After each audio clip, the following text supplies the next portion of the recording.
Finance and Budget Committee will come to order. The pledge and prayer tonight will be led by J.P. Sam Duncan. Please bow your head. Father God, we love you. Lord, thank you for your goodness. God, we praise you for your goodness. Lord, we pray for wisdom on the court. God, I pray that our decisions would be pleasing to you. God, that we would honor you in our conversation. Amen. Amen. I pledge allegiance to the flag of the United States of America and to the republic for which it stands, one nation, under God, indivisible, with liberty and justice for all. Okay. Do we have any additions or deletions to the agenda? If not, do I hear a motion to approve the agenda? I will move to approve the agenda. Second. All right, all those in favor say aye. Aye. All right, we're ready for our report from Mr. Bobby Hill.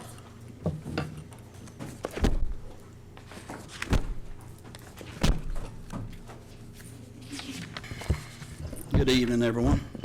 All right, straight to 4.1, the treasurer's summary. All of our big accounts, pretty much the expenditures came in over revenues. 1,000 general fund, expenditures pretty much doubled the revenue, and we ended with 10.6 million. At the end of July, road department, just 1.1 million in the bank, but this week I will be transferring 797,000 from FEMA into road, so that'll give it right at 2 million. But at the same time, July 31st of last year, we had 4 million setting in the road fund, so that shows you how quick it can go down. 3017 jail, expenditures a little bit ahead of revenues. The balance got real low this month. And if it hadn't been so close to sales tax, we'd probably had to have done a general infusion, but I'll let it go a couple more days for the sales tax to hit. They ended at 461,000. At the end of the next, bottom of the next page, we ended the month 33.6 million in the bank. 4.2, the 1 cent sales tax. Once again, it was flat. It's 3 out of the past 4 months have shown little growth. It's starting to look maybe like a trend is setting up, but we'll just have to wait and see. Plus the internet sales tax thing, we'll see the first one in October. Not sure how that's going to turn out, because like I told JP Harbison, I ordered 2 things after the law went into effect, and neither one charged me sales tax. So it might take a while for it to be implemented everywhere. And one was a third party to Walmart, and they always charge sales tax. So anyway, that's just my experience. We'll see. 4.3, the 1/4 cent jail tax. Same situation, just less than 1% growth, 919,000. For the year, they're up 2.4% over 2018. 4.4, the 1/2 cent road tax. Got in 145,000. That was 3.5%, a little better over last year.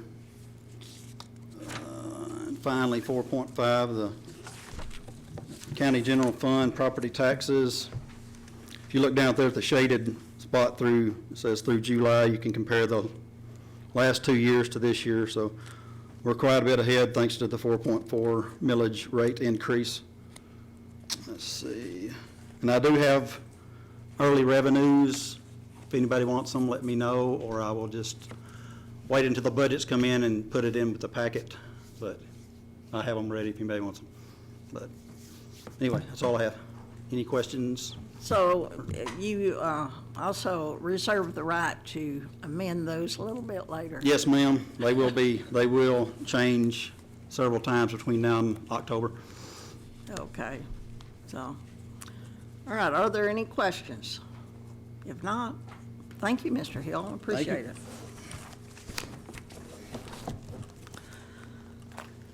Okay, our insurance report from Nelson Driver.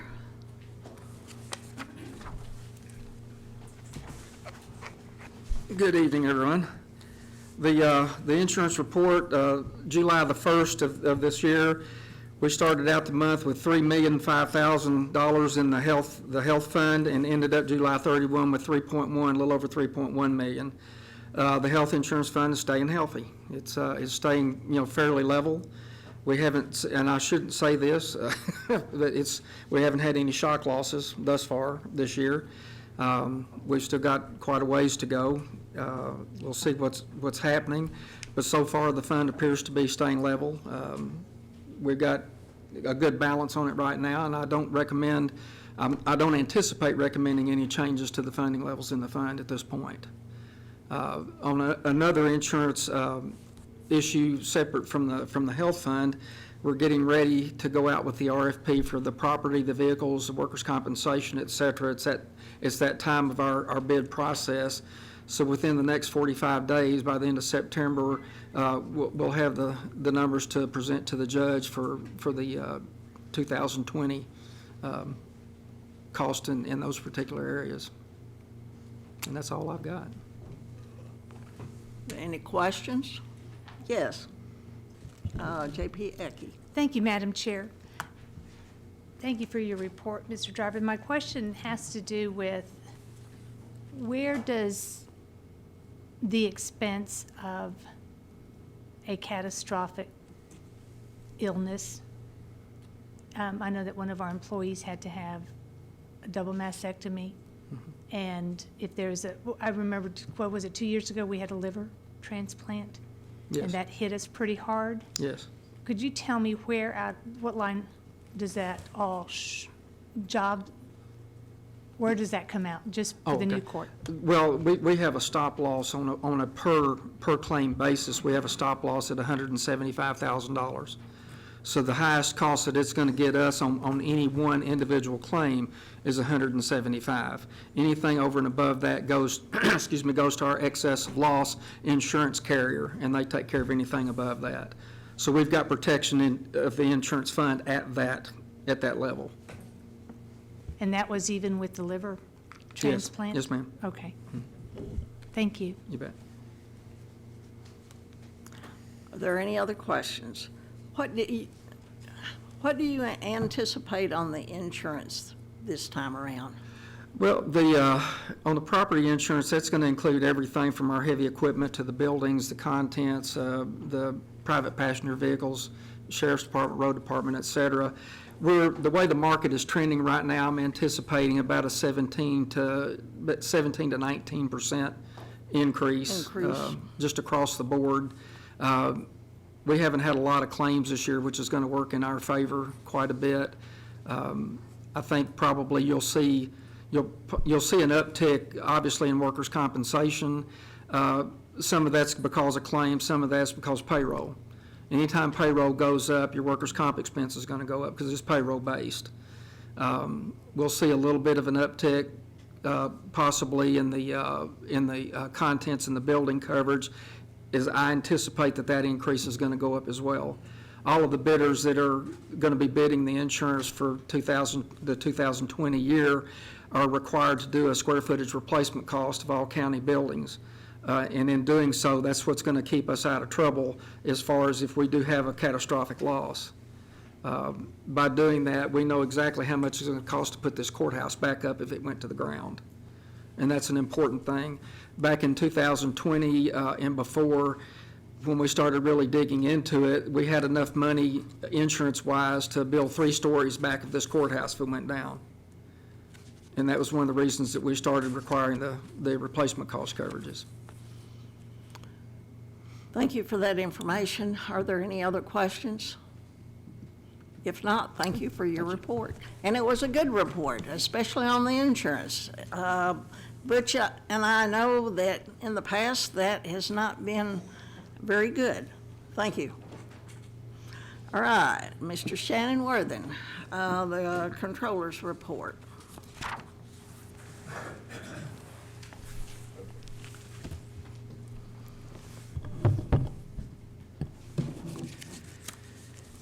Okay, the unappropriated reserve balance report.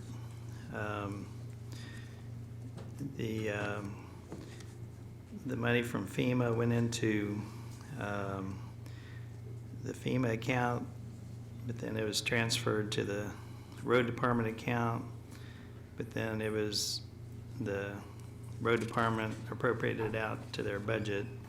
So that's why the net zeros are showing there. And then some other ordinances.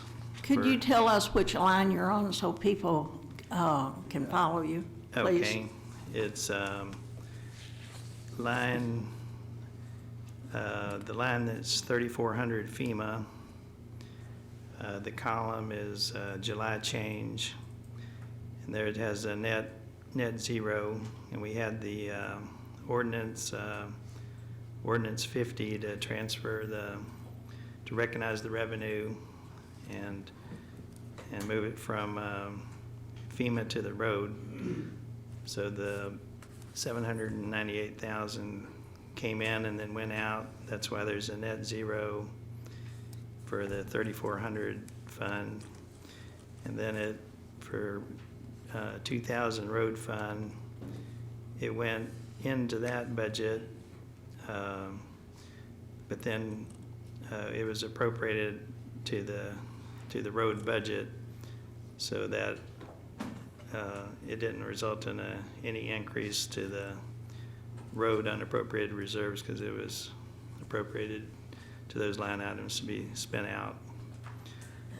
And then general fund, the first line,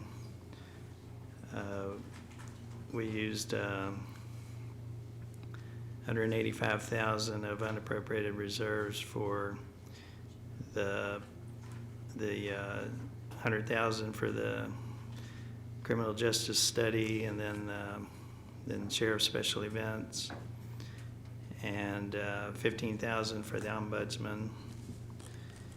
And down at the lower right-hand corner, the net between general fund and the jail is $3,247,154. And then next is the statement of operations by fund and department. And for 7 months, if spending is linear, should be at 58.3%. And some of the departments that were over have already been discussed, except for, I believe, the county health department.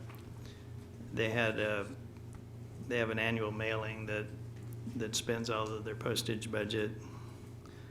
So that's what's causing theirs to be out of line a little bit. Then going to the next page,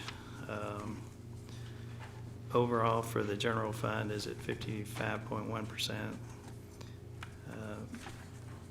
And then the rest of these are special project funds. And then at the last page is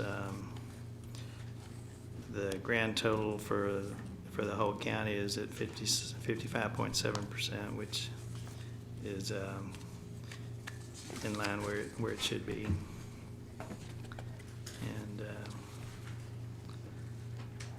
And then I've started receiving the budgets in. I haven't got all of them, but I'm working those. But it's looking like that the judges' departments, they need to meet with the judge and the chief, and they're going to be out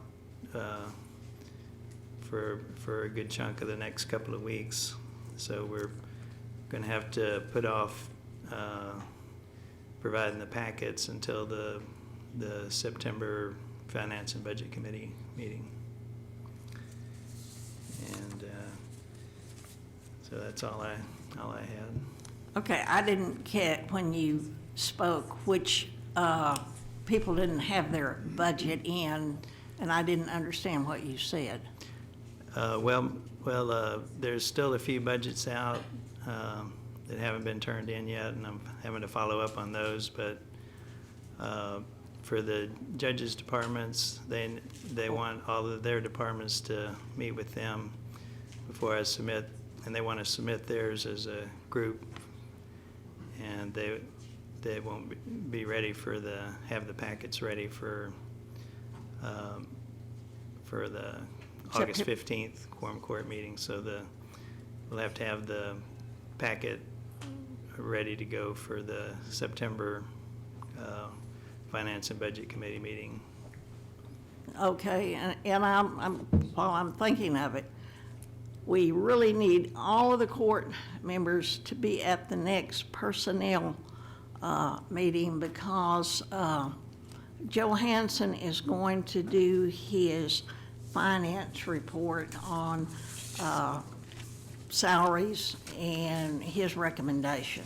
So instead of having him come back and do it again, if everyone could be at that meeting, then you would get all the information then. So, and I will have in the next couple of weeks, sit down, who's going to go first. We'll start that in September too, and maybe have a presentation at the September finance meeting of some of the budgets that are smaller. So, okay. Are there any other questions for the, yes, Mr. Lemming? Did I understand you say that they done $185,000 for a study? Well, it was, I want to know what that study's for. well, it was $100,000 for the ordinance. That was appropriated. Yeah, the ordinance that y'all have passed to study the criminal justice system. And then y'all approved an ordinance for $15,000 for an ombudsman. Yeah, but did you not say $185,000? Well, that was the total for general. $70,000 was the sheriff's special events, but that's money that comes into general, and then they appropriate it back out in order to cover the overtime salaries for the special events. So the study, we've spent $100,000 plus $15,000, so $115,000 for the study and the ombudsman. Is that correct? Yes. Okay, thank you. Okay, Eva Madison? Thank you, Madam Chair. So which departments have not provided budgets yet? There's, I think I don't have it in front of me right now, but there's I think the collector hasn't submitted theirs, and then there's a few more, 5 or 6, but I haven't, they all, of course, it's human nature to turn everything in at the deadline, so I haven't gone through all of them yet to see exactly which ones are out. When did you ask for people to provide them? I gave 3 weeks for them to provide them, and then. From? I don't know when 3 weeks And that is. was 3 weeks from August 1st. So they had 3 weeks to turn them in, and. Well, we could have never gotten them by the 15th then. Well, 3 weeks? yeah, I could have had them ready for the 15th if I have from August 1st through the 15th, and I could have had them prepared for the packet, but. But you told them August 1st to have them 3 weeks later, but you were going to have it to us on the 15th? Well, it was back in July when I sent out the request for the budget, so they had from first week in July to August 1st. Okay, so the first week of July. So Yeah. anybody that didn't have it in is late. Right, and so I'm gonna have to chase down a few stragglers and Well, I felt like there were some pretty strong sentiments from this court, and I know it's not directed at you because here you're the middleman in all of this, that we felt like starting in September was too late. And so to find out tonight that it's going to be, September, which means after Labor Day, before we're even looking at a budget, is very concerning. And I would urge Judge Wood and Chief Gales, I don't know where you're going, but I would say that budgets come first, and I think you guys need to get it in gear to get your budgets turned around and at a minimum comply with our poor comptroller's deadlines that he's trying to meet for our purposes. So, thank you. Are there any other questions? Okay, JP Duncan. Not a question, more of a comment. I don't think it's necessary to call out specific elected officials. We don't even know whose reports are missing at this time, so I think it's fair to give everyone the benefit of the doubt, so. He didn't say the judges. He didn't say the judges. There are no other comments or questions. Thank you very much for your report. Okay, we're ready for number 7. You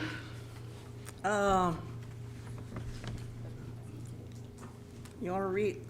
You don't read them during.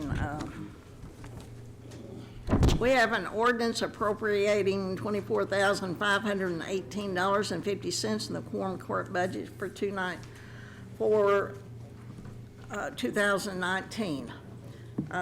This ordinance was before this court, or this committee, last month, and we have it back.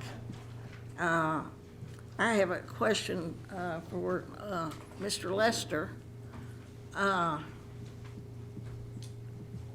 Why is this still in the quorum court budget? I don't know. Well, that was why it was tabled, because we thought it should be in the buildings and grounds budget. Yeah, there was no amendment made. There was some discussion, but there was no amendment. Who's the sponsor?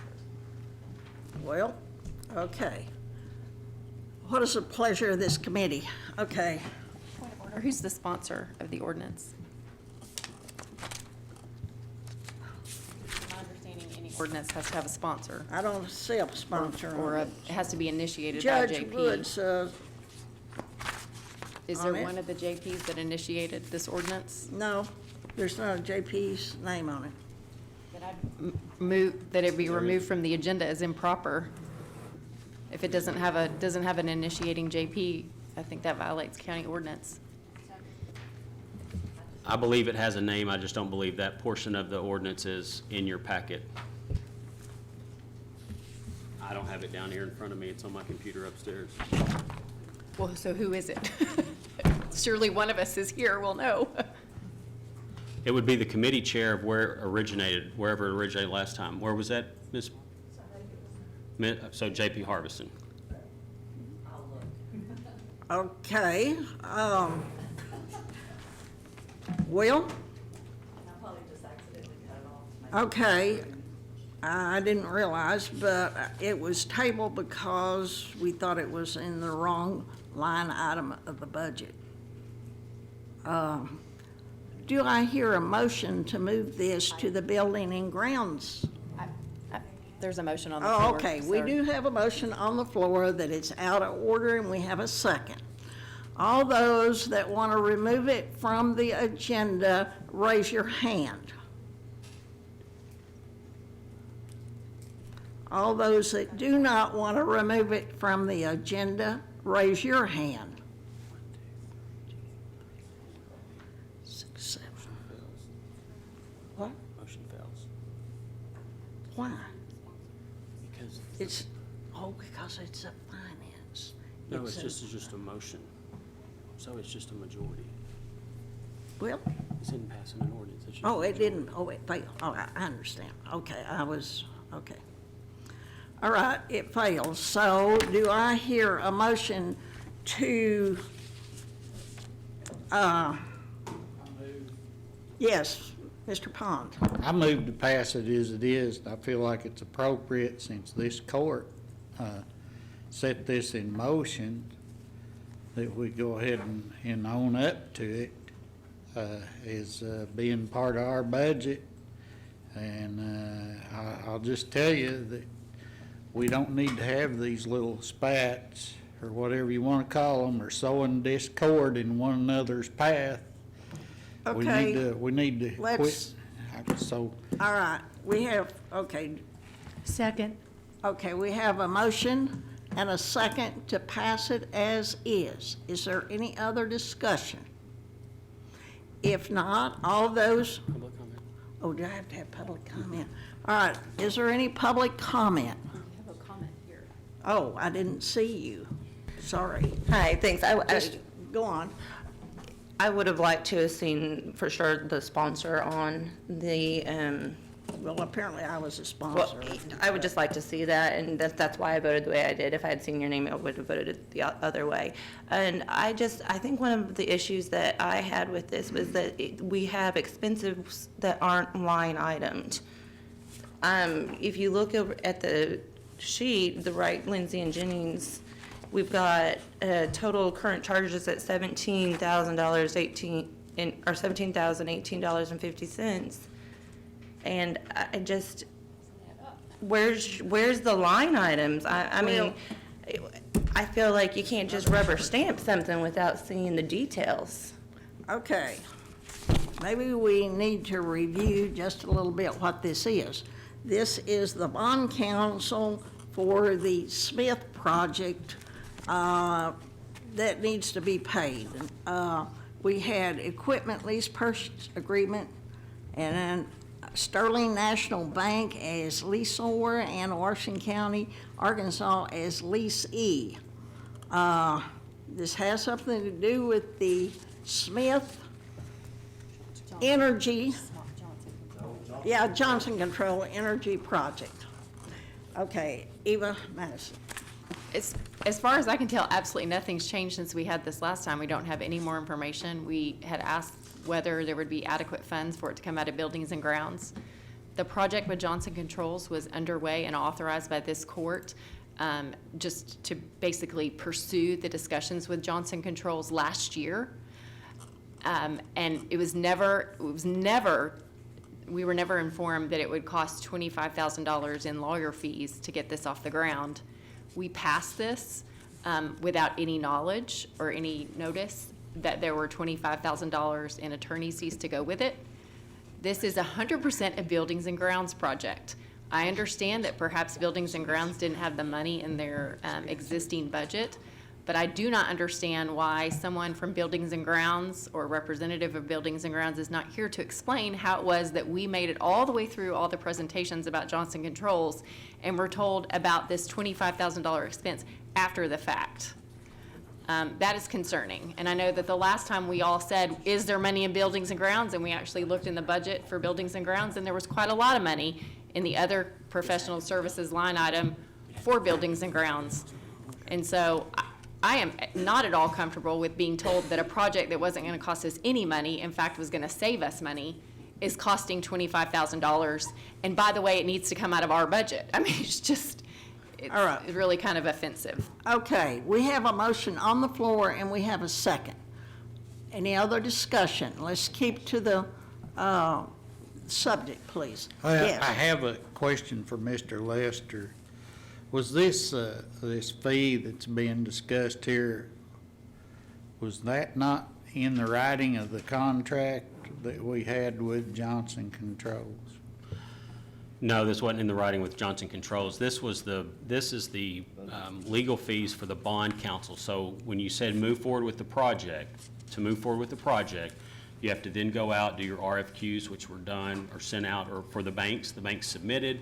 We selected, you have 30 days. We had to ask the bank for a 15-day extension because we couldn't approve the funding for it in 30 days, given how the meetings occur and the ordinances and everything. If y'all remember, we asked and said, please give us 15 more days, we have a great rate.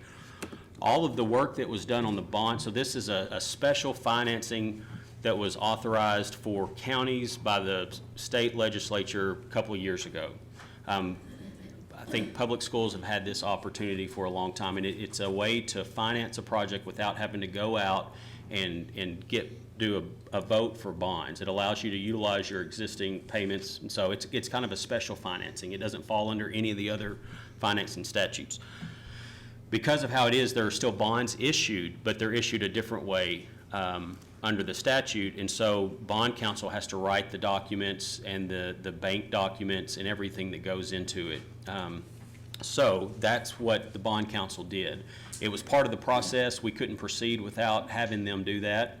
And so that's why bond counsel proceeded based on the recommendation from this court that we go ahead. It wasn't like there was something we could say, okay, we want to do it, but then stop and come back and tell us what all's going on. That's not how this process worked.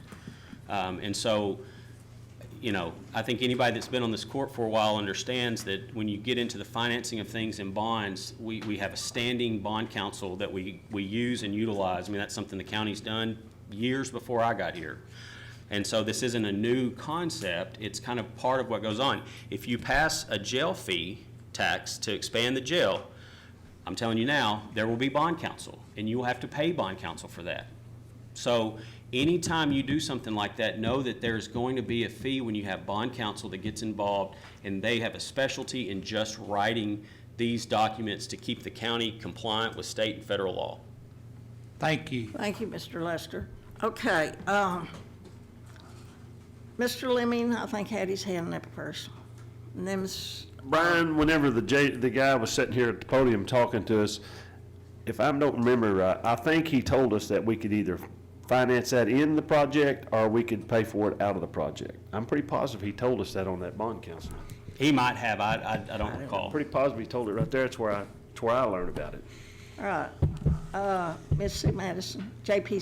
Madison. Thank you, Madam Chair. I'm just curious, has Wright Lindsay always been our bond counsel, and they do all of our bond counseling? We have several, the county has utilized several different Arkansas law firms for bond counsel.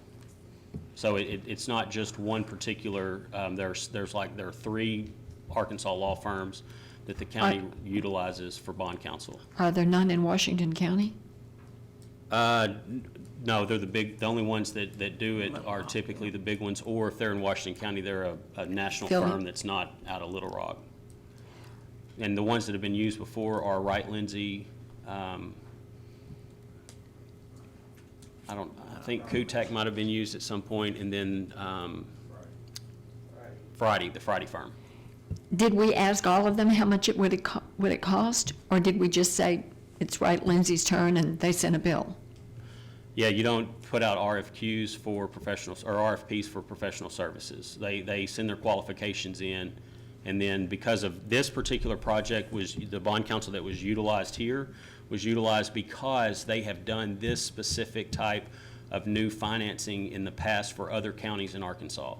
And so they had more experience with this type of energy savings contract bond counsel or bonding, and so that's why we went with them. Okay, I think we need to. I would think it would be cheap then if they've done it repeatedly. Thank you, Madam Chair. Okay, I think we need to move on this. Do we have any public comment?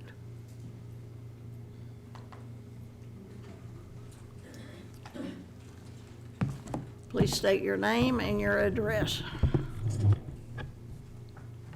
Beth Koger, Fayetteville. I sent an email out this afternoon, but I want to get it in the public record that my concern about this is, first of all, it was, as it's been stated tonight, it was not in the agreement with Johnson, whatever Johnson Controls. I don't understand where this amount came from. I mean, I heard what Mr. Lester said, but why is it $24,518 instead of $15,518 or $40,518? Why is there no itemized statement?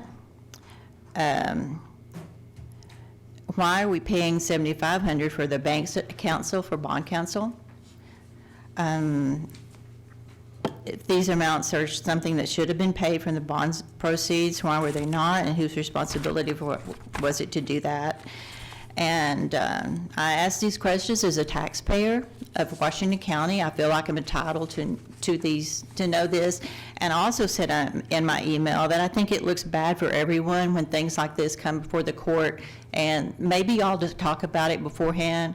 I don't know. But to the public setting out here, it seems to me like they get rubber stamped. And those are my comments. Thank you. Any other public comments? Okay, Ms. Patty, would you call the roll, please?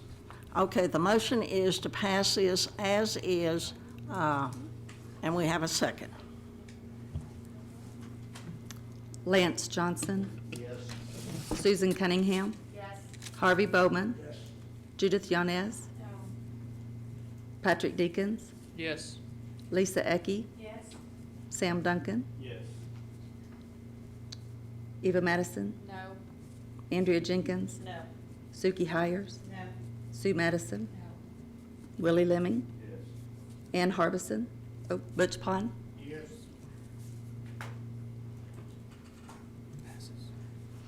All right, it passes, thank you. All right, we're ready, that was number 7.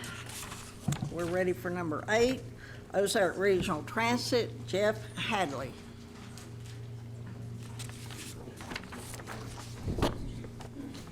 Good evening, ladies and gentlemen, and on behalf of Jeff Hatley, I will be substituting tonight. Jeff is here, but I am having him do the passing out of information. My name is Joel Gardner. I'm the Executive Director of Ozark Regional Transit, and thank you for allowing me a few moments to speak on behalf of our 2020 budget. Ozark Regional Transit has put together some budget information regarding our salaries that we have for our operators and mechanics. We did a transit study, a job study actually, on drivers of like businesses in our area and throughout the state. And we find that Ozark Regional Transit, at a starting one-year wage of $10.50 an hour, is about $3.50 to $4 an hour behind other people in our area, and that's on the average. We have schools that are coming in at 14.5 to 16. People can actually go out and drive a rock truck for 16 to 18, and we just today lost a driver to water hauling for $18 an hour. So Ozark Regional Transit is way behind the 8 ball on operator wages and mechanic wages. Our mechanic wages start out at $12 to $14 an hour, and somebody with zero or little or no experience coming out of NTI is expected to get that. However, we're dealing with vehicles that move the general public, 20 to 28,000 pound rolling torpedoes with anywhere from 2 to 40 people on them. So there's a high level of responsibility with the job that we have, and we have begun putting together a plan. We presented it to our board. We're going to each of the entities that help us finance our operations here in Northwest Arkansas, and it's our turn to be in front of Washington County. Our board has suggested that we take it in whichever entity's best direction, and we've worked at since we're behind average $3 an hour, we looked at 3 different packages. The first package, which was the grandiose package, and that would be everybody allow us through their funding sources to provide our operators and our mechanics and administration a quick $3, get you even with the rest of the pack type of offering. We realized that that was pretty aggressive. We also talked with our board about a $2 first year, $1 second year package, still kind of aggressive. And so we're looking at a $1 package per year for the next 3 years. We've presented it to the city of Fayetteville. It's in their budgetary process. Springdale, we just met with them again today, and we got in, we're in front of the committee of the whole, I believe it is on the 18th or 19th. Rogers, we meet with them tomorrow. Bentonville, we're still a couple more weeks out, and Benton County, we're still a couple more weeks out on getting the path of answers and questions going forward. So what I've presented in front of you are 2 things. The one with the ORT logo on the front of it is what our current employee status is right now. It gives us a 3-year look at average number of employees, how many applicants, how many are hired, how many refused due to pay, and of course termination and separations during the period of time, and what our turnover rate is. The column to the far right that says turnover rate from previous report. This report has been ongoing for 6 months because we've been building this project for the last 6 months, and it just goes to show that from the month of June to the month of July, our turnover rate has increased from 20% to 34%. Down below, retention breakdown, it talks about why we separated people. If you look at the 2019 cause, there's 18 people so far separated in 2019, 10 of them are for more money, just like the lady today who's moving to go haul water. When it says with cause, that is Anybody who deals with human resources, you cannot terminate anybody without cause. So those are reasons for behavioral, attitude, attendance, that type of thing. And then, of course, other falls under the retirement relocation type of mentality. So our turnover rate, when we look at reasons for turnover, we're at 57% holding due to money. And so that has really prompted us to want to do something and really make a full court press in 2019, 2020, and 2021, this 3-year project. When you look at the other page, that other series of pages I put in front of you, it shows what everybody's hours of service are, the top 6 hours of service, the percentage allocated to how much service we do, what a $1 raise per service hour costs, which is $2.60, and what the impact is to that entity. So for example, Fayetteville has 17,000 hours of service. They're 32% of our service. If we did the $1 raise, it would cost them $45,819.80, which is 9% of their current allocation. Now, if Fayetteville decided not to do that, let's pretend in a weird world that Fayetteville decided not to do it and Benton County decided not to do it, but everybody else did. If you go to the right-hand side, that box towards the bottom, hours of reduction, if everybody else but Fayetteville and Benton County decided not to do this, for us to make this happen, we would start reducing services. Because I cannot say that Fayetteville routes are paying $1 more than Bentonville routes. I would never have anybody that would want to drive in Bentonville. I have to be able to pay all employees the same rate regardless of where they're driving, and I cannot do it any other way than either having an entity provide the funding or have an entity deny the funding. It's go left, go right, make a decision, let me know which one it is, and I can work with it. But there are consequences for both decisions. One is somebody has to give up money. The other one is somebody has to give up service hours. So in the case of Fayetteville choosing not to, they would go from 17,000 service hours a year down to 15,000. In Washington County, we would go here from 2,222 service hours down to 1,955. We currently only provide service in Washington County on the demand response level on Tuesdays and Thursdays. So that would actually cut it down to Tuesdays and half of Thursdays or a portion of Thursdays. So there is a consequence for the go left decision or the go right decision. But when you look at what the cost is going to be to Washington County for this $1 for 2020, we're asking for a $5,777.20 increase over our current $22,970. So that is what we're looking for. Each one of the entities is laid out here. It's pretty simple. It's black and white.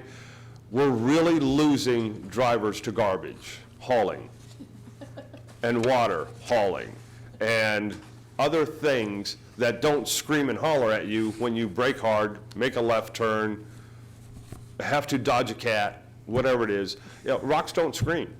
Rocks don't threaten to sue you. We're putting people in a position, we're asking them to drive, whether it's one of the minivans that it has one person in it, or it's a bus with 40 college students in it. We're asking people to drive those lives for $10.50 an hour. And that's not all that good as far as I'm concerned. I've pushed this year after year. This is the year that we really have to make a decision. So I will answer any questions that you have. And I do understand completely, forgive me, I do understand the tightness of everybody's budgets when we're making this request. Questions, comments, and/or concerns? Okay, Mr. Lemming? Well, at the price you're showing us, I don't see how you get anybody to drive a bus. Exactly. I mean, that's crazy. I can tell you this, sir. But our drivers are retired from being retired and need something to do. Yeah. Whenever you come to Lincoln and I've been out there and seen y'all come in, and a lot of times y'all just drive out there and you don't even get nobody and take them back to town. Why is that?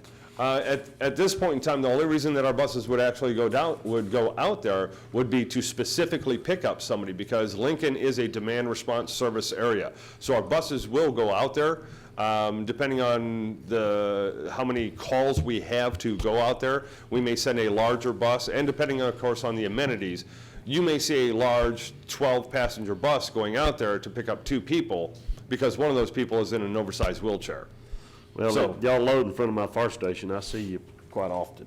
But normally, I mean, it's just there's just one or two people out there that ever rides it. And that is Lincoln is the on-demand area. So we only go out there when we're called. Okay. Okay, J.P. Jenkins? I earned my CDL. I'm a school bus driver. Yes, ma'am. On top of it being a school teacher. I couldn't imagine, I would never work for this amount of money. If a summer job or looking for, and I'd consider doing something like that during the summer at some point, was to go out there and use my CDL and try to make some money, but I agree. And when you're driving and you have lives in your hands to safely get from point A to point B, you deserve more money than that. So I appreciate you being here, and I want you to know that I will support you. Thank you. You're welcome. What else?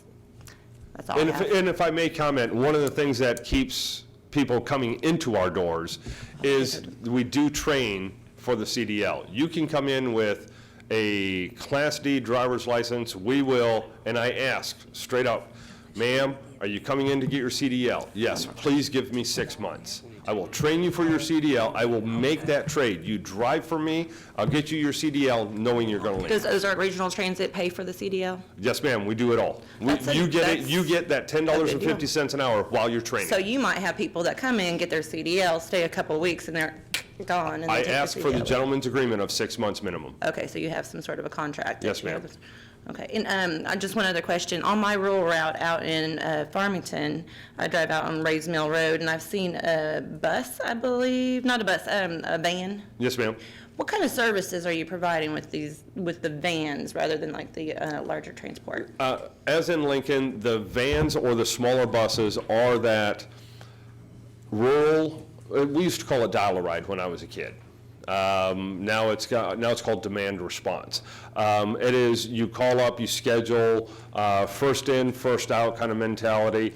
They are all ADA capable, so we have ramps or lifts that can get people in wheelchairs, walkers, that type of thing.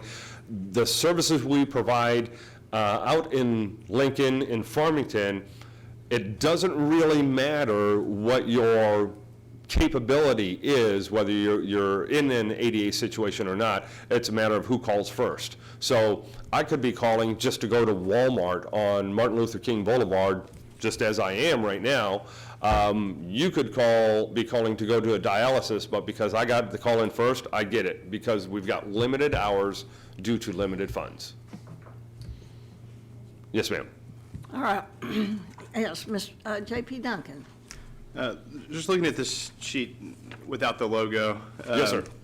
On the current allocation on the right-hand side, is that what each municipality would pay with the increase? No, that is the current allocation that each municipality pays. Oh, that's what we currently pay? Sir, That's what I was yes. curious about, is I'm looking at Washington County right now, we're getting 2,222 service hours, and we're paying $22,970. Correct. And Benton County is getting over twice the service at 4,837 hours, and they're only paying $20,000.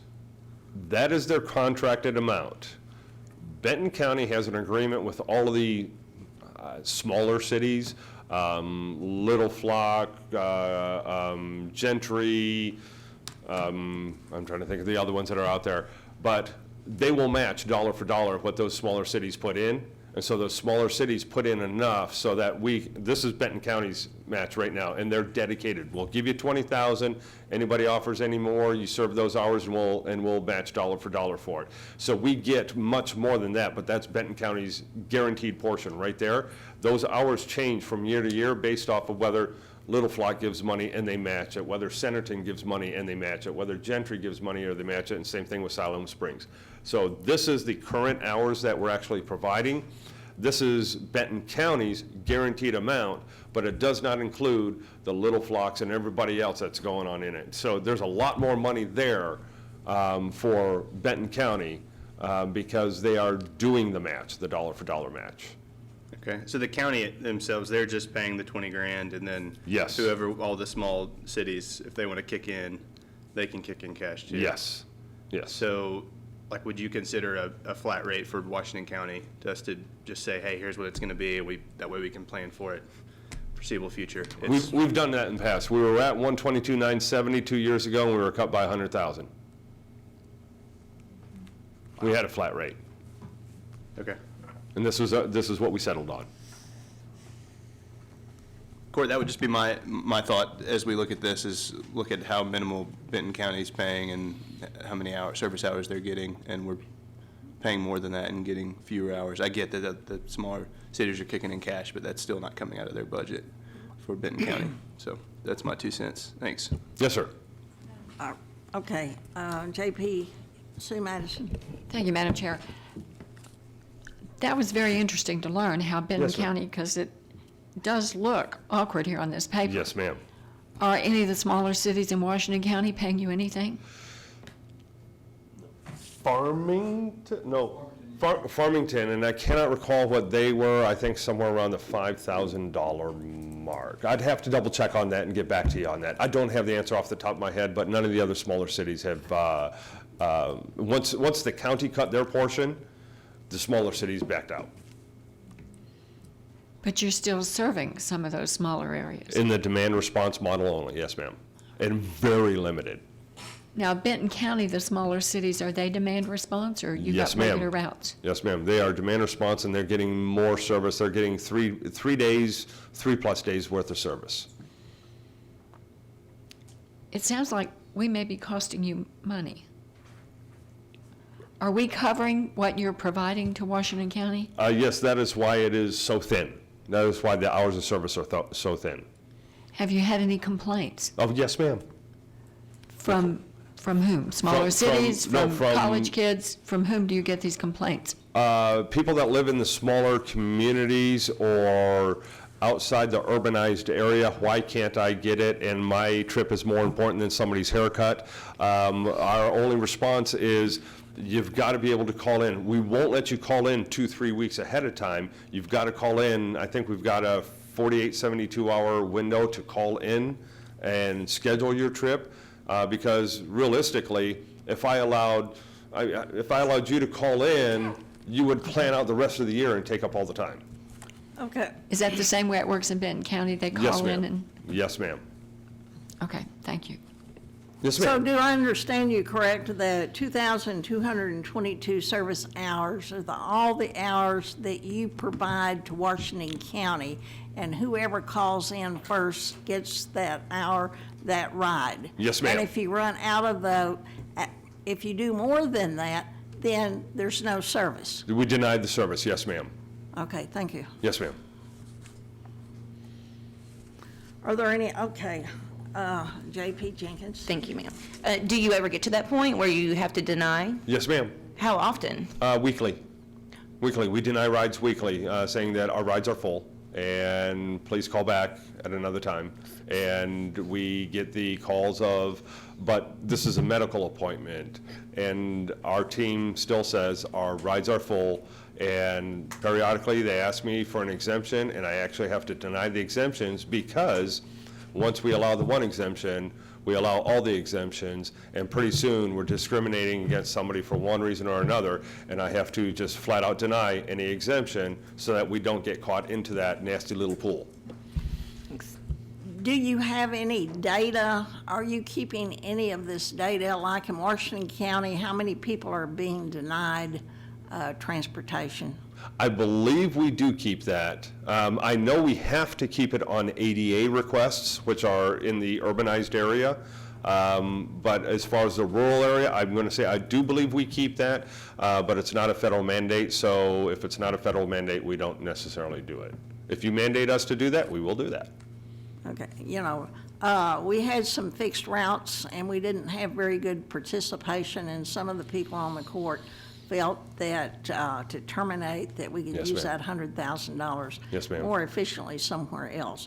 But I think, this is a service, and we need to look at how much demand is out there for this service. Yes, ma'am.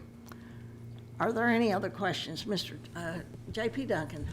So the University of Arkansas, their transit line, that's totally separate from what you do, right? Yes, sir, it is. Okay, so that's, I would assume, paid through with, I guess my thought is, we're not constitutionally required to pay for transportation, right? Like, that's not a necessity, and there's Uber, and there's taxis, and so it's, like, if we're looking for ways to cut, there's a thing we're not constitutionally required to pay for. I know that's not a popular way to say that, but people have other options that they can choose to pay for in the free market, which is beautiful American capitalism. So that's my last Correct. And to comment on the constitutionality of it, no, the county is not constitutionally required to pay for any form of transportation. But I would ask that you would consider public transportation as part of the infrastructure of the community that you live in and that you serve. Part of the infrastructure of a community was made point blank a reality for public transit when Amazon was looking for its new second headquarters. They had requirements, A, B, C, D, E, F, G. One of the top threes was a robust public transit system. Otherwise, a multi-billion-dollar corporation would not move into an environment that did not have, we had everything in Northwest Arkansas except for that robust public transit system. Okay. We could have been a contender. Okay, J.P. Yancey. Somebody else got that. First, thank you for being here. Yes, ma'am. So we're doing a lot of work in the community. Transportation is a big issue. It limits families to move up on socioeconomic status. Yes, ma'am. And I could even envision with this jail study, jobs for people in the community, that lack of mobility hinders people. My question to you is, what sources of income do you have? Easy answer. About 60% of our income comes from the Federal Transit Administration. It is through grants called 5307 public transportation grants. Now, they are generally only utilized for capital investment, but because we're under 100 buses in peak service, we're able to use 75% of that for operational. So we get $1.6 million a year. 75% we can use towards operational, the rest goes towards maintenance and capital investment. Then we also get about $200,000, $220,000 a year from the car rental tax return through the state of Arkansas. I think that's what it's called. We also get 5311 rural transportation funds through the state of Arkansas, and that's usually 3 to 4% of our budget, depending on what our budget year is. We get 5339 funding, which we're currently building our new structure and bought our new buses with. That is 100% pure capital and capital only.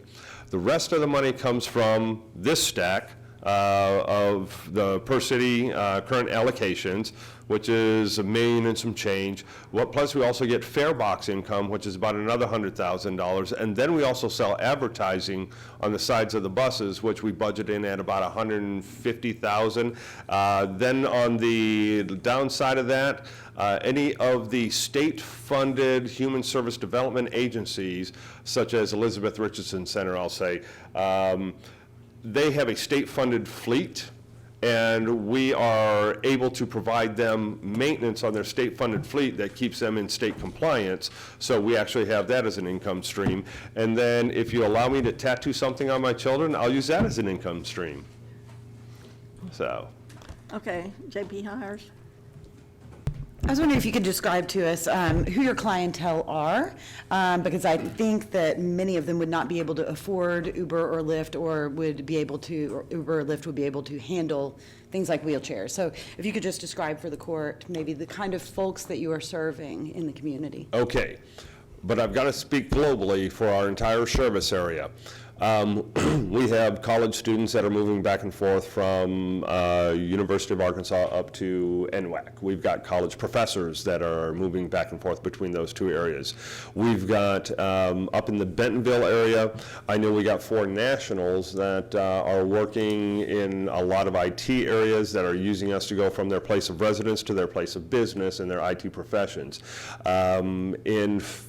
In Rogers, we have quite a few lower income and no income riders, plus we have moderate income riders that are going back and forth between businesses, school, and service, social service venues. In Springdale, we have pretty much the same blend of income variations that we have in Rogers. As we get down into Fayetteville, we get back into everything from homeless to college professors and business professionals all riding the same buses. So we don't have a certain niche other than people who want to use public transit, either A, because they have no other way, or B, because they realize it's a reasonable alternative to pulling the car out and putting the car back in. We have people that are sometimers.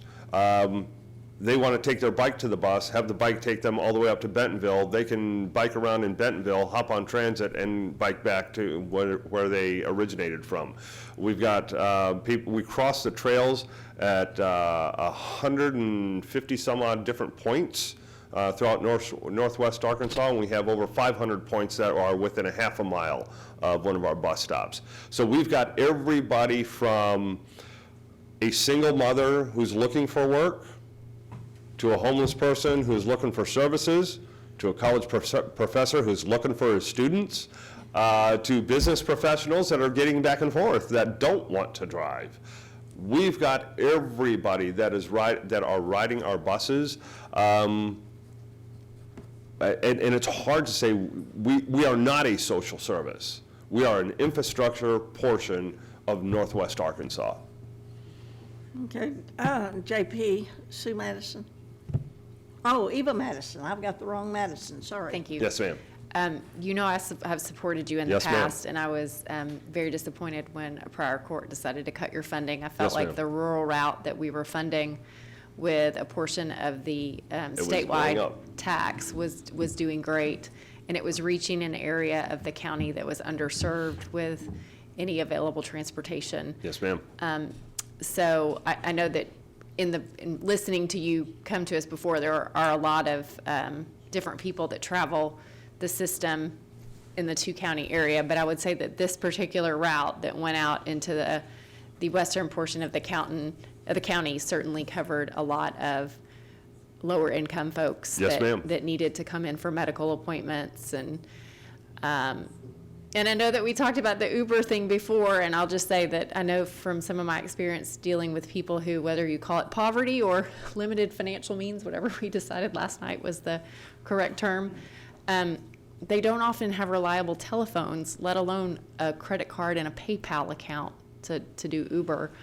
Because I know there was someone joked about Uber in the past, and I know we looked at that because it Yes, looked like ma'am. it was expensive in terms of ridership per person, but I felt like public transportation was something that would really help advance Northwest Arkansas, and we sort of took a step backwards. Having lived in cities with robust public transportation, I know what it does for the people there. It provides freedom for everyone, and it makes a community a lot better and more economically robust. So can you give us a bottom line?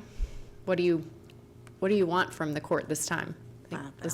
I would like you to give us the 577720 so that we can give $1 an hour raise.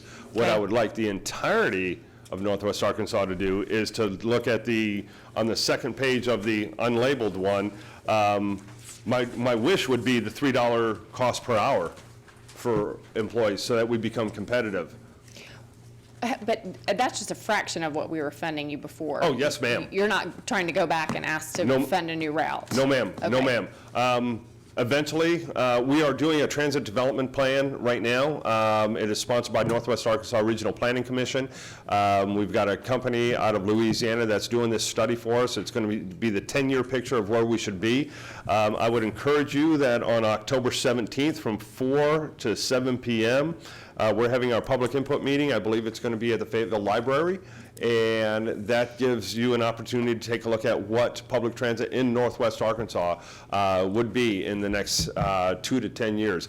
The goal and objective tonight is to get our employees on a competitive, beginning of a competitive wage before we get, oh, by the way, outrun in a year and a half by minimum wage. I'm Right. about ready to get outrun.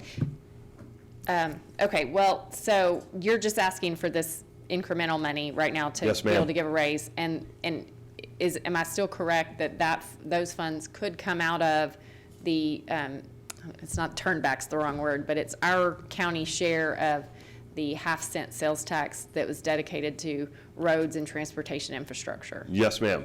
Yes, ma'am. And that would be the most unique, or the most convenient place, if convenience is the right word, to take it out of, because those turnback funds are for roads, bridges, and transportation-related items, which Transit, we're part right. of.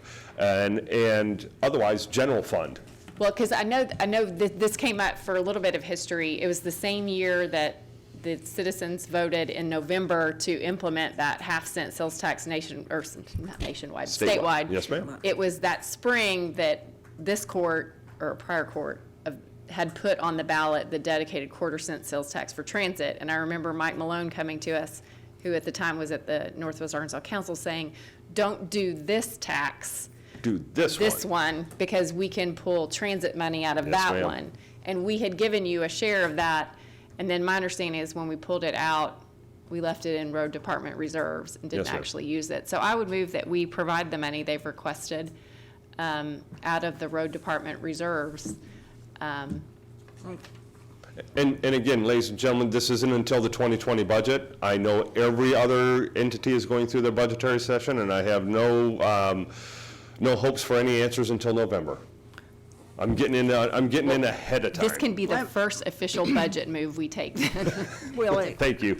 it could be, because this is, for the new people on court, we normally go on and approve funding, but we have the right later to come back and look at it when we're doing the total budget if we have to make cuts. So we have a motion on the floor to fund the $5,707.20 out of the 1/2 cent road tax, which also covers transportation. Do I have a second? Oh, okay.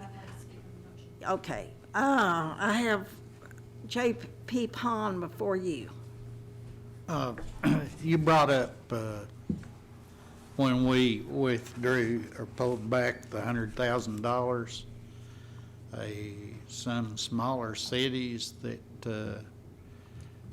quit participating, quit contributing. Do you recall who those cities were? Which cities was that? We had, and I do believe my memory serves me right on this, we had a little bit of money coming in from Lincoln. I'm going up and down the 62 corridor, 6271 corridor. We had a little bit of money coming in from Lincoln. We had money coming in from Prairie Grove. We had money coming in from Farmington. We had money coming in from West Fork. We had money coming in from Greenland. We did not have money coming in from Elkins. I believe that was the smaller cities that were contributing. And it was a shortage of ridership and that sort of thing that caused us maybe to pull back. And I still get that pressure from people talking about buses not really having very many on them from the rural areas. And the input I get from the folks in the rural area, they need roads. And we have road conditions and bridge conditions that would not even accommodate your buses. But still yet, folks representing the cities somewhere or other think they're doing my rural people a service by voting to have them provide bus service. Like I said, on roads, your buses shouldn't even be rolling down. So it's got to do with what the demands are, as far as myself representing You know, and I generally ask my people who live in the city to consider the needs of our rural people.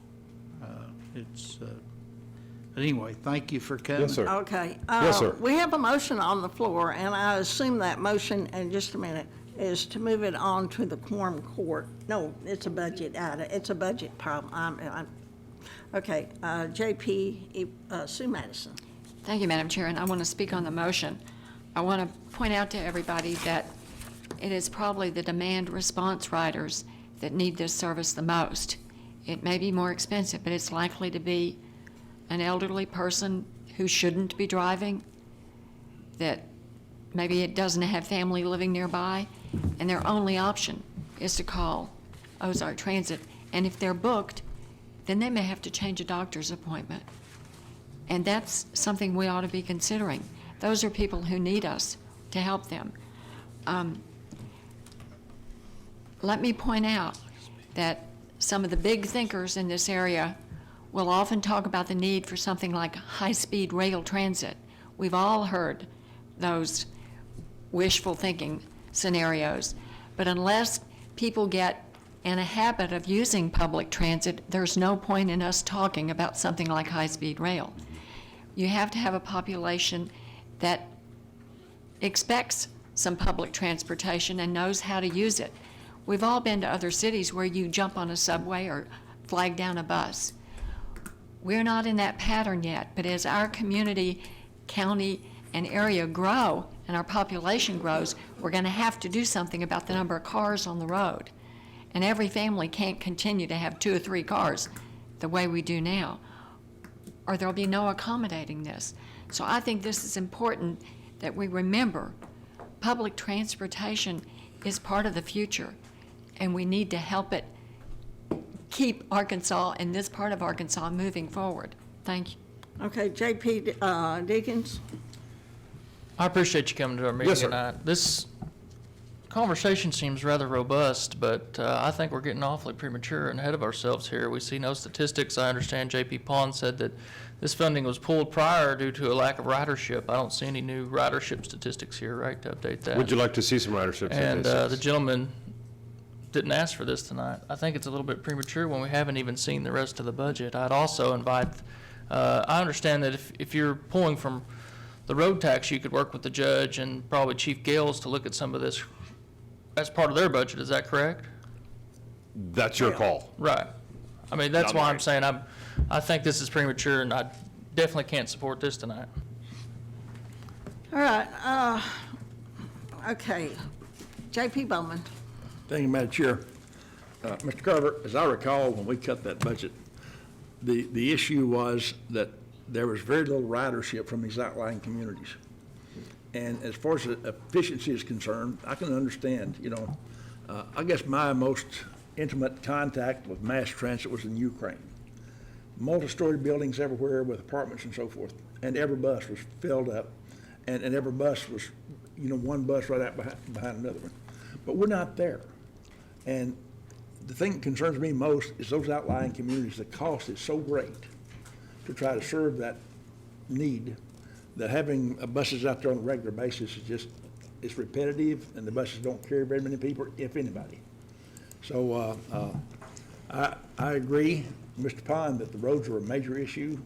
I really like seeing the mass transit within the cities, but on the outlying communities, it's just very difficult. I can see the on-demand out there. This is what we're talking about, sir, is the on-demand model. Yes, I think that's going to be the only way we can really justify. That's exactly what we're talking about. Okay, well, thank you. Yes, sir. JP Ecke. Thank you, Madam Chair. You know, in the past, I've always was a supporter Yes, ma'am. of yours. And the last court voted to pull the funding down. Everything was very tight. But as I recall, it was the people that lived in the cities who said, we cannot support this because we don't have city riders, and this is for the rural people. And those that are saying that they support it now, I find a little disheartening that they have changed their position because now they found a way to rob the roads fund. And that's the way I see it. If we could fund this another way without robbing the roads fund, I'd consider it, but every year, it seems to be, yes, I'll support it because we're going to take the money from the roads department. And we can't do that. Every year it comes up. They're trying to take money from the roads department, and I won't support that. I've always supported you. In the past, I don't recall the city supporting you as much as I do. But if we can fund this a different way, I'll listen. So, thank you. All right. Unfortunately, I don't have the source to be able to tell you how to fund it. That's not my call. What we are voting on is to help with a dollar raise of $5,777.20. Yes, ma'am. To add to our $22,970 that we already support. Yes, ma'am. Ozark Transit with. All right. We have a motion on the floor and a second. Ms. Patty, will you please call the roll? Oh, wait a minute. This is just a motion. It's just to go into the budget. It's not anything permanent. Yes. All right. All those in favor, raise your hands, please. 4, 5. All right. All those opposed? 1, 2, 3, 4, 5, 6, 7. So it fails. Isn't it? And I would like to come back again. When can I come back again to ask again to support the operators? We'll let you come back sometime during the budget process. Yes, ma'am. When we set that up, and Ms. Patty will notify you as to the time that you can come back that's convenient to you and to us. Yes, ma'am. All right, thank you. Yes, ma'am. All right, Mr. Lemming? And in the meantime, I'm gonna talk to the cities that's in my area and ask them why and what and how come and all that. But when you come back, I'd really like to see more information for us. Such as what? Such as the outlying communities like Lincoln, Cincinnati, and Perry Grove, and How many, Elkins, and the riders, the numbers that you have had and the calls that you have had. Because I've had elderly people call me out there, and I've talked to, I think I talked to Lester or the county judge at one time. Somebody, when I first got on the court, I had an issue with an elderly guy that was trying to get a ride, and I just got kept, it went around circles and never went nowhere. But I would just like to know the people in Lincoln, Prairie Grove, Farmington, everything west of here for sure. That's my area. Yes, sir. And just, I'd like to have your numbers. Yes, sir. And if I may just make one final comment, I am bound and determined to make sure that my operators get a dollar raise. And it will be one way or another, and that is through the support or through cutting. I have no other way to do it. I got to keep operators and I got to keep people moving. So, thank you very much. We appreciate that. Yes, ma'am. Make sure that you have that demand, how many people are being turned down in Washington County. Yes, ma'am. I've got it in my notes. Okay, thank you. Yes. Can we let him know exactly what he needs, so when he does come back, he's prepared Yes, with yes. that information? You want to make Like sure anyone he that- has the, well, he can send what information he has before he comes, so we know if there's additional information that we want. Okay. Did he hear that? I'm sorry. I said, you know, you can send your information, and then we can look at it, and if someone wants additional information, they will contact you for that information. Yes, ma'am. Would that be fine? Oh, that's wonderful. Okay, Thank you very much. Okay, we are on, what, 9? Yes. An ordinance changing the title of Maintenance Technician 2 to Maintenance Technician Lead Trainer in the Building and Grounds budget for 2019, and appropriating $1,171 to the Building and Grounds budget for 2019. All of you heard this, I think, in personnel yesterday. Do I have a motion?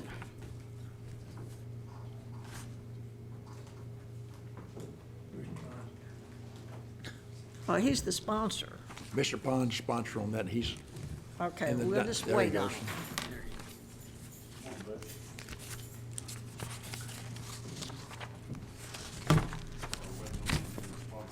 you're the sponsor of number 9, and I've already read the title, so if you would tell us a little bit what happened in personnel on this and why it was passed to finance. Yes.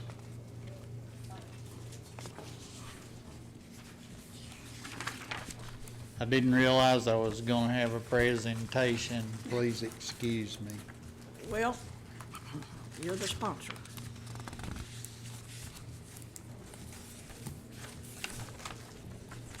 Where's This is the county judge requesting a maintenance technician. Yes. To be retitled, technician and lead trainer due to building and grounds requiring continuous service of the county's aging infrastructure. The current technician has done a commendable job as all-around asset in servicing not only HVAC equipment, but the various other duties. We're doing a lot of streamlining,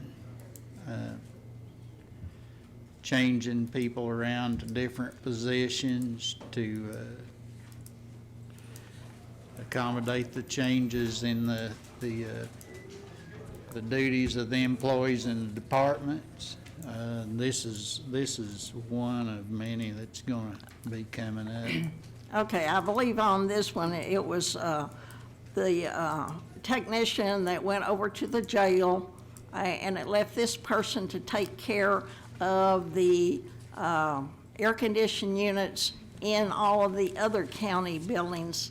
And so he picked that up, and he's been doing that job, and in addition to what he was doing. And so this is the reason for the change and the additional compensation of $1,171. You're going to find out as some of these folks take on the Make a motion. extra duties. I move to approve.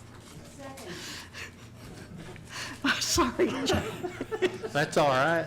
I appreciate it. Wish you'd have said All that right, we have a sooner. motion and second.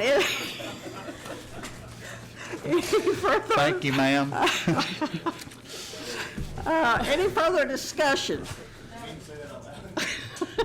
I'm just gonna say, Okay, yes, Mr. I Lee, mean- J.P. Lemming. I'd like to have this job too. I mean, the Johnson Controls is gonna put all new heating and air and all this is gonna be in here, so I mean, his job's gonna be pretty easy. Oh, okay. Let's have a vote. Can I? Oh, public comment. All right, no public comment. Oh, Judge, are you? Okay. All right, Miss Petty, would you please call the roll, I guess? Or we could do a vote. All those in favor, raise your hand. All those opposed? All right, motion carried. Okay, we're on number 10, an ordinance creating the position of an administrative assistant in juvenile detention center budget for 2019. This is a position that Ms. Mack probably filled in her many hats that she wore.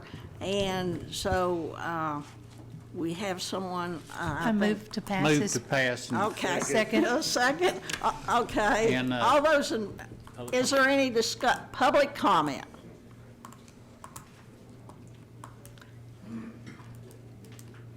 Any further discussion? All those in favor? Raise your hand. All those opposed? Motion carried. All right. We're down to number 11, an ordinance appropriating $21,800 from unappropriated reserves to various line items in the Circuit Court 2 budget for 2019. You want, yeah, talk about it because I don't remember. This was a request from Judge Threet. Basically, what's happened is he's had more jury trials this year than he had budgeted and anticipated, and he knows for a fact that he's got some jury trials that almost definitely will try. And so this is money, one, you have to pay the jurors to show up, and two, you've got to have food for the jurors. And so this money is just some additional funding due to this unexpected increase in the number of jury trials. Do I hear a motion to pass this? Move that we pass 11.1. All right. Any further discussion? Public comment? Public comment. All right. All those in favor say aye. Aye. All those opposed, no. Motion passed. All right. An ordinance anticipating revenues totaling $358,731 in high-intensity drug trafficking area HIDA grant fund and appropriating $358,731 from HIDA grant fund to the HIDA 2019 G19GC00048 budget for 2019. All right. Move to pass. All right. All those in favor say aye. Public comment. Oh, public comment. All right. All those in favor say aye. Aye. All those opposed say no. All right. Motion passed, or ordinance passed. An ordinance recognizing revenue of $732.39 in the general fund and appropriating $732.39 from the general fund to various line items in the grants administrator budget for 2019. Move to pass. Do I have a second? Second. Public comment. All those in favor say aye. Aye. All those opposed, no. Madam Chair, point of inquiry. Weren't all of these grant motions supposed to be Well, we could put them in Put 'em in consent for consent the quorum. for the quorum court? For the quorum court, yes. Will they, okay, thank you. Consent agenda. Okay, so Right, at and the we end, we'll just go ahead probably and, could want to do- make sure. Thank you. All right, we've got one more, an ordinance recognizing additional revenue of $31,167 in the JDC grant fund and appropriating $31,167 from the JDC grant fund to the Juvenile Detention Center grant in aid 2019-2020 budget for 2019. Move to pass. Public comment. All those in favor say aye. Aye. All those opposed, motion passed. Madam Chair, Yes. I would move that items 9 through 14 be included on a consent agenda for the quorum court meeting. All those in favor say aye. Aye. All those opposed, they will be on the consent agenda. Quorum court audio upgrade discussion.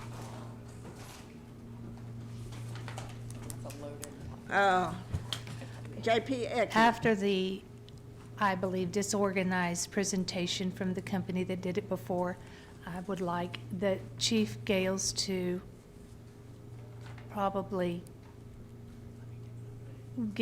he's going to give an update, but look at other options. Okay. That was just ridiculous. Chief Gales.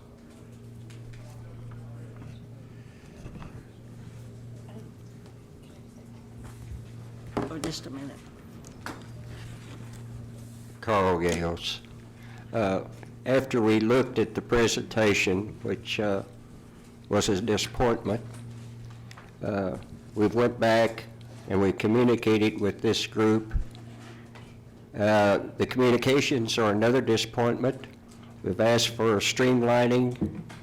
So in line with that and to protect us in getting what we want, we're going back to the basics. We're going to get the other additional groups to come in and give us a not a presentation, but a quote, and work with them. And let's put this back out and get a minimum of 3 different proposals so that we know we're getting what we want, not what we dream about, but what we need. So that's our position. Okay, J.P. Jenkins? Thank you, Madam Chair. I just wanted to make sure that I made the comment that I feel like as a court, we need to be careful about how we go about determining our guest as being something like ridiculous, for instance, I feel is a very rude statement to people who took the time to come here and present in front of us. I feel like we need to be more careful about that. And I appreciate, thank you, Mr. Gales, for bringing us more options.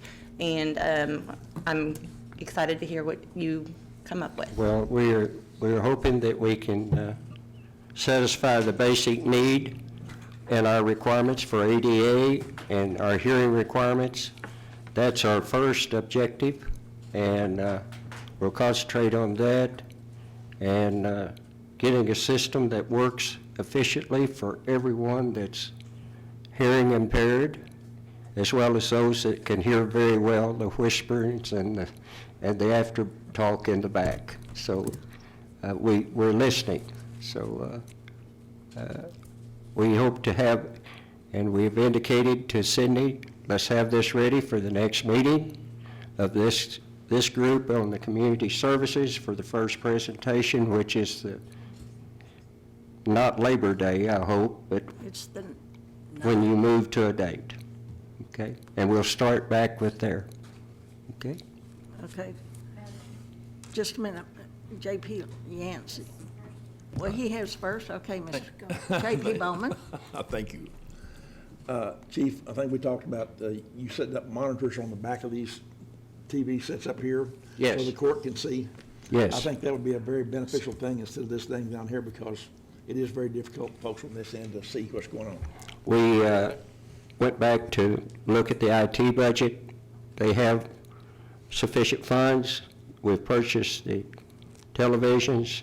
Now we're getting buildings and grounds to put them in place, and IT will hook those up. So I was hoping to have them tonight. I'm hoping to have them tomorrow, but we'll see when we get them. They have a lot of other duties to do, and I know this is very small for you. And been a number of years that we've used this, but some of our new members say they can't see down, so on this side over here. Okay? Okay. Okay, J.P. Yancey. Chief Gates, Carl, we Gales. have a question I have a here for you. question. Can we make sure next time, it was just overwhelming seeing that list of products on the list and then not having anything in front of us to test drive or see how it functions to make sure that we're making a good investment? Can we just make sure whoever comes next time that it's more organized so we can see all the products? I sure hope they are. Okay, Yeah, if we can just make that request, because Sure. it gets overwhelming just seeing all that list of money. Right. Yeah. okay. Thank you.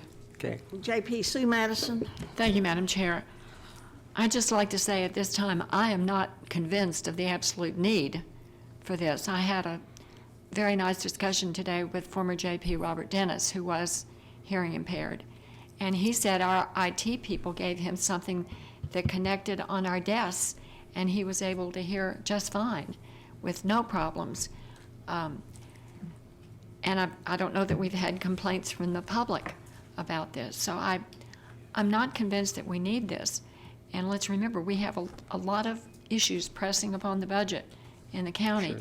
And the proposal that we heard last time seemed to just sort of blossom and blossom and blossom to include remodeling our desks here, to adding big screens in front of everybody's place at the, I wondered if we'd ever be even able to see each other when they got finished. So let's be a little conservative on this issue and not get too carried away. And remember, our IT department that night told us we were currently ADA compliant. So we're not in any risk from our staff with an ADA issue. Thank you, Madam Chair. Okay. Yes, J.P. I Aki. want to agree with what J.P. Madison said, but there is the rest of the story, and just Robert Dennis was here earlier, and he said, but the problem is the feedback when you take it out, so that way you can talk, and then you get feedback and you can't hear yourself talking, so then you put it back in, and then you can't talk because you can't hear. So that is true what she said, but then there is that other part of the feedback, and I believe that is the experience and the feedback that's happening. You can't hear once you take it out to speak. Thank you. Okay, thank you. Okay, Mr. Lemming, J.P. Lemming? I think Carl and, I think they'll figure it out and then they'll make it work good. And I think the screens is needed, and I think we can do that. And I think the hearing impairment part needs to be handled, and the rest of it I think we can live with. And I think that's where we're headed, and I think that's what they're trying to do. Thank All you. right, thank you. J.P. Pond? Yes, ma'am, and I'm satisfied with what we've cut it back to, and I believe that'll satisfy everybody that's in need. The only thing we didn't discuss, you're gonna have those big monitors. If there was an inexpensive digital way to have something similar to closed caption. So that's all I think we're doing everything but that. Thank you. Okay. Thank you, Mr. Gales. We appreciate your work. Okay, we're going to move on. Budget discussion. We've had sort of budget discussion off and on when Bobby Hill gave his report tonight. Basically, what I'm going to ask is that all of you have your 2019 budget books with the budgets in them. So hopefully there will not be much difference in the budgets that come in that are in those books. Do you not have a budget book? I think any of us new guys has got them. You don't have a budget book? No. Only those of us who did it last year. Well, they're new members, but they have to have the information. The 2019 books, We're given to last year's. they're not here. I mean, we. Oh, okay, I guess I thought they had information they don't have. Okay, well, we'll have this information Yeah. It's on. is it online? You can go to the county's website and go to the Comptroller's page under the Government tab, go down to Comptroller, and then the budget information going back to 2013. If you go to 2019, that's I believe that's the approved budget, in Adobe. It's basically a copy of what the book would have online.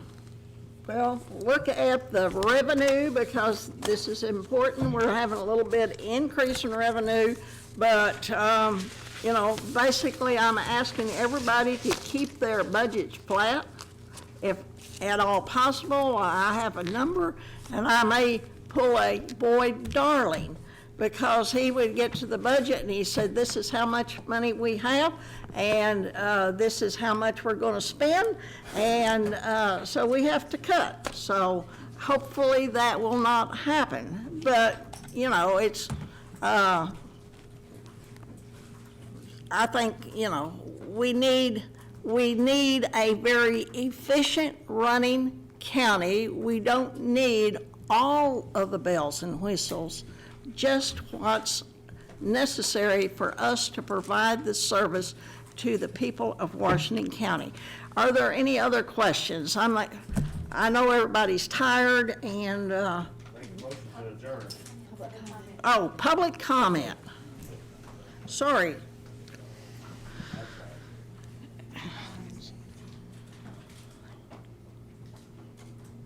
Is it on? Okay. Beth Koger, Fayetteville, and I know y'all get tired of me coming up here. Believe it or not, I don't look forward to coming up here, but there's sometimes when I just feel like I need to speak up. And I want to speak up now about what Mr. Gardner said. Mr. Gardner with Ozark Transit, they deserve our support. And I want to say that there are people, not everybody can call Uber or Lyft. They don't have a credit card, they don't have a working phone. And my group, the Arkansas Justice Reform Coalition, we've been meeting with the Ozark Transit, and they've been very helpful. They're going to work with us when we start the FTA notification program, some of the things that we've been talking about. They're going to work with us with the bond fund that we talked about last night. And they're going to give us passes, free passes to hand out for a while till we get up and going, and they're going to work with us on setting routes. That's very important. And I think they should get much more than what they've just asked for.